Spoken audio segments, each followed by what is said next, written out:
Halo Halo semuanya. Baik, pada kali ini kami akan mempresentasikan materi dari Kerajaan Medang Kamulan. Sebelum itu kami akan memperkenalkan diri. Perkenalkan, nama saya Igusti Agung Ayuan India Pratyandari, nomor absen 6. Perkenalkan, nama saya Ibu Tu Andra Pramerta Senjaya, nomor absen 19. Saya Nipudu Listia Dewi, nomor absen 37. Baik, materi pertama akan dipresentasikan oleh Listia. Sejarah singkat dari Kerajaan Medang Kamulan. Kerajaan ini berdiri megah di Jawa Timur pada abad ke-10 di sekitar muara Sungai Berantas dengan ibu kota Watan Mas. Wilayah kekuasaannya meliputi Ngajuk di barat, Pasuruan di timur, Surabaya di utara, Malang di selatan, dan juga berdasarkan prasasti Matyasih, raja pertama Kerajaan Medang Kamulan pada saat itu yang berada di Jawa Tengah adalah Ratu Sanjaya, dan puncak Kerajaan Medang Kamulan yaitu berada di bawah pemerintahan Raja Airlangga. Hal itu dituliskan dalam kitab Arjuna Wiwaha karya Empu Kanwa. Kemudian ada raja-raja yang memimpin Kerajaan Medang Kamulan. Yang pertama ada Empu Sindok dengan gelar lengkap Sri Maharaja Rakahinu Sri Isyana Wikramardharma Tunggadewa sebagai raja pertama yang memerintah kurang lebih selama 20 tahun. Ia dibantu permaisurinya yang bernama Sri Wardani Pughbi. Kemudian yang kedua ada Sri Isyana Tunggawijaya, raja perempuan yang memerintah pada tahun 947 Masehi. Ia dibantu oleh suaminya yaitu Sri Lokapala. Tidak hanya itu, tidak banyak informasi mengenai pemerintahan Sri Isyana Tunggawijaya tersebut, tetapi berdasarkan prasasti Pucangan, putra mereka melanjutkan tahta sebagai raja. Kemudian raja yang ketiga yaitu Sri Makutawangardhana. Di bawah pemerintahannya sekitar sebelum 990 Masehi, beberapa sumber mengenai kehidupannya diketahui dari prasasti Pucangan. Memiliki seorang anak yaitu Madarata dan seorang lagi bernama Dharma Wangsa. Kemudian raja yang keempat adalah Dharma Wangsa Teguh. Beliau bergelar Sri Maharaja Isna Dharma Wangsa Teguh Antar Wikromadewa. Dikenal sebagai figur raja yang tegas dan terkenal dengan pandangan politik yang tajam. Kemudian raja yang kelima atau yang terakhir yaitu Airlangga. Menikah dengan putri Raja Dharma Wangsa Teguh, Airlangga diangkat menjadi raja pada tahun 1019 Masehi dan memiliki gelar Abhikesa Sri Maharaja Rakalhalu Sri Dharma Wangsa Airlangga Antar Krimatuna Dewa. Materi selanjutnya akan dijelaskan oleh teman saya, Anin. Nah, selanjutnya ada kehidupan politik dari Kerajaan Medang Kamulan. Yang pertama, Dharma Wangsa memerintahkan untuk menyadap kitab Mahabharata dalam bahasa Jawa kuno. Pada tahun 2016 Masehi, kerajaan mengalami mahapralaya atau kehancuran karena serangan dari Raja Wulawari dari luar. Selanjutnya, serangan terjadi pada saat Dharma Wangsa Teguh sedang melangsungkan pernikahan putrinya dengan Airlangga. Selanjutnya, Airlangga meloloskan diri dan berkelana di hutan disertai dengan Narotama dan bersembunyi di Wonogiri dengan para pendeta sambil mendalami agama. Kemudian pada tahun 1019 Masehi, Airlangga naik tahta dinobatkan menjadi raja oleh pendeta agama Hindu dan Buddha. Ia diizinkan turun gunung dan mentasbihkan musuh lamanya. Raja Airlangga memindahkan ibu kota Kerajaan Medang Kamulan ke Kahuripan. Selanjutnya, pada tahun 1042 Masehi, Airlangga mengundurkan diri dari tahta dan menjadi seorang petapa dengan nama Resi Gintayu. Selanjutnya, Airlangga mempunyai seorang putri yaitu Sang Rama Wijaya Tunggadewi yang dicalonkan menjadi raja, tetapi ia menolak dan memilih menjadi seorang petapa di Puncangan atau Gunung Penanggungan. Selanjutnya, berakhirnya kehidupan politik.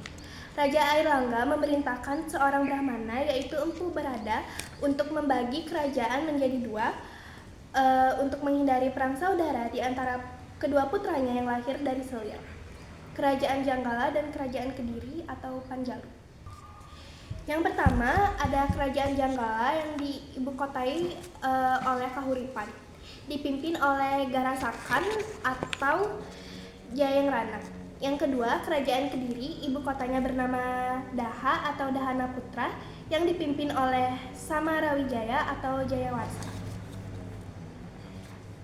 Selanjutnya ada kehidupan ekonomi dari Kerajaan Medang Kamulan. Pelayaran dan perdagangan dengan komoditi berupa porselin, beras, daging, dan kayu. Empu Sindok membangun sebuah bendungan untuk keperluan irigasi dan pemeliharaan ikan. Selanjutnya ada usaha Raja Airlangga di kehidupan ekonomi. Yang pertama itu memperbaiki pelabuhan Hujung Galuh di muara Kali Brantas dan Tuban menjadi pelabuhan perdagangan yang ramai. Yang kedua, membangun waduk Waringin Sapta untuk mencegah banjir musiman. Dan yang ketiga, membangun jalan-jalan yang menggabungkan wilayah pesisir ke pusat kerajaan. Ia dianggap sebagai titisan Dewa Wisnu, serta ia dimakamkan di Candi Belahan lereng Gunung Penanggungan, serta ia digambarkan sebagai Dewa Wisnu yang sedang mengendarai burung Garuda. Selanjutnya ada kehidupan sosial dan agama. Yang pertama, kehidupan sosial. Masyarakat Kerajaan Medang Kamulan tersusun dalam sebuah sistem hierarkis. Yang kedua, biar Kerajaan Medang Kamulan sesuai dengan tugasnya, serta pada umumnya masyarakat adalah petani, pedagang, dan nelayan. Selanjutnya ada kehidupan agamanya. Yang pertama, kebudayaan pada masa ini sudah berkembang sangat baik, serta pajak-pajak telah dibebaskan karena harus memelihara sebuah bangunan suci daerah yang disebabkan dari pajak dinamakan perdikan atau sima. Selanjutnya akan dilanjutkan oleh Andra. Selanjutnya ada sumber sejarah. Yang pertama, ada prasasti Empu Sindok. Dibuat dengan tulisan bahasa Sanskerta dan menyebutkan silsilah MPU Sindok sebagai raja pertama Kerajaan Medang Kamulan atau prasasti tertua. Yang kedua, ada prasasti Tengaran, berisi bahwa MPU Sindok bisa memimpin kerajaan karena adanya bantuan dari istrinya Sri Wardani. Selanjutnya ada gambar. Yang ketiga ada prasasti Lor. Hanya bagian alasannya saja dari tulisan yang dibuat. Tulisan yang dibuat dibaca berisi jasa MPU Sindok yang mengajar pasukan Kerajaan Sriwijaya terhadap Kerajaan Mataram kuno. Yang keempat ada prasasti Bangil, berisikan perintah MPU Sindok untuk membuat sebuah candi sebagai tempat peristirahatan mertuanya. Selanjutnya ada gambar prasasti.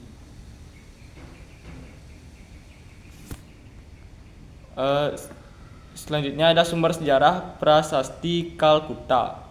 Nama aslinya prasasti Puncangan, berisi tentang silsilah raja-raja yang memerintah di dinasti Isyana MPU Sindok sampai masa-masa pemerintahan Raja Airlangga. Selanjutnya ada berita asing dari negara Cina. Berita dari negara Cina menceritakan bahwa terjadi permusuhan antara kerajaan Jawa dengan kerajaan Sriwijaya. Akhirnya, ketika duta kerajaan Sriwijaya pulang dari Cina, terpaksa harus tinggal dulu di camp hingga perang selesai.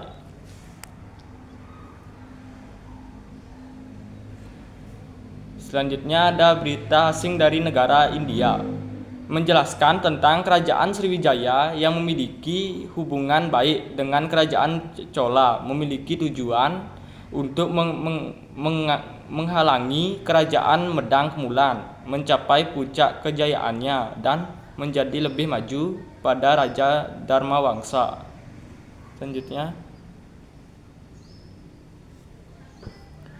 ada keruntuhan kerajaan Medang Kemulan terjadi pada masa pemerintahan Raja Dharmawangsa. Teguh ia melancarkan beberapa serangan terhadap Sriwijaya karena peralihan politik yang sudah berlangsung selama ratusan tahun. Atas demikian, jalur perdagangan rempah-rempah dari Maluku ke Selat Malaka ditutup. Selanjutnya serangan ini berlangsung 5 hingga 1 dekade. Namun semua berhasil dilalui oleh Sriwijaya saat pernikahan putrinya dengan Airlangga. Terjadi serangan mendadak dari Sriwijaya melalui